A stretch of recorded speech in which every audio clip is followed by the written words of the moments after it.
हर हर महादेव आप सभी को। इस जीवन में हर किसी ने त्योहार कई कई बार मनाए हैं, पर कभी सोचा है ये त्योहार इसी सीक्वेंस में क्यों आते हैं? आइए इसके बारे में और जानते हैं विनी जी से। भारतीय त्योहारों के बारे में तो हम सब लोग जानते हैं। उनकी अपनी एक महत्व है, अपना एक उल्लास हर्ष रहता है।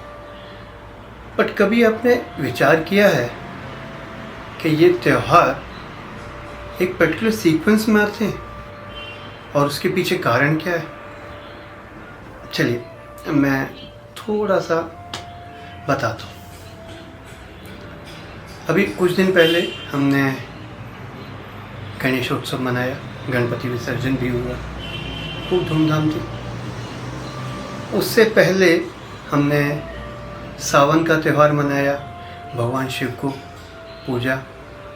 कभी आपने विचार किया है कि पहले सावन फिर गणपति पहले होने चाहिए? चलिए बताता हूँ। तो त्योहार शुरू होते हैं सावन से, भगवान शिव की आराधना से। भगवान शिव हमारे विश्वास के देवता हैं। भवानी शंकरो वंदे श्रद्धा विश्वास रूपिणी, रामचरितमानस में बहुत साफ लिखा है। माँ पार्वती श्रद्धा की देवी मानी जाती हैं और भगवान शिव भोलेनाथ विश्वास के। तो कोई भी काम अगर हम शुरू करें, और ये आजकल की जनरेशन जेन ज़ी के लिए ज़्यादा इम्पॉर्टेंट है, क्योंकि हम सब लोग लॉजिकली सोचते हैं, एक रीज़न ढूंढते हैं किसी चीज़ के बारे में।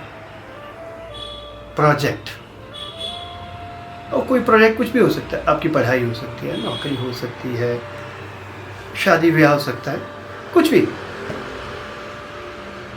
तो हमेशा विश्वास से शुरू होना चाहिए कि हाँ मैं ये कर सकता हूँ। विश्वास। सबसे पहले भगवान शंकर को याद किया जाता है, विश्वास बनाया जाता है कि हम ये कर सकते हैं। विश्वास तो हो गया। अब उसके बाद प्रोजेक्ट हमने सोच लिया। कोई भी प्रोजेक्ट आप दिमाग में रख लीजिए। अब उसके ऊपर विचार होना है। गणपति जी आते हैं, हमारे आराध्य विवेक के देवता। गणपति को विवेक का देवता माना जाता है। अब उसके ऊपर विचार होना चाहिए, विवेक से विचार होना चाहिए। दिमाग लगाइए, ध्यान से सोचिए इसके ifs and buts, yes and no, merits demerits. विवेक। भगवान गणपति आते हैं। उसके बाद श्राद्ध। श्राद्ध में हम पितरों को याद करते हैं।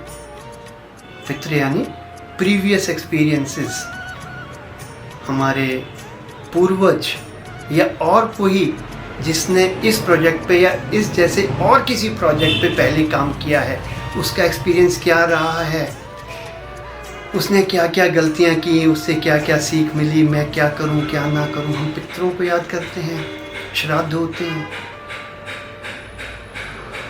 फिर आते हैं नवरात्र। नवरात्र यानी दुर्गा। जोश। दुर्गा शक्ति रूपा मानी जाती है। जोश से काम करिए, विश्वास जगाया, विवेक बनाया, प्रीवियस एक्सपीरियंस रिसर्च किए। अब उसके ऊपर पूरे जोश के साथ हमें टूट पड़ना है उस काम के ऊपर।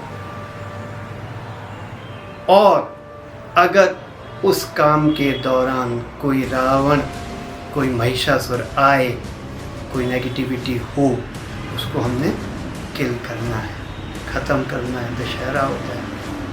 और फिर थोड़ी पेशेंस चाहिए, 20 दिन का गैप, तभी हम दिवाली मना पाते हैं दोस्तों। देखिए कितना बड़ा लॉजिकल साइंस है ये।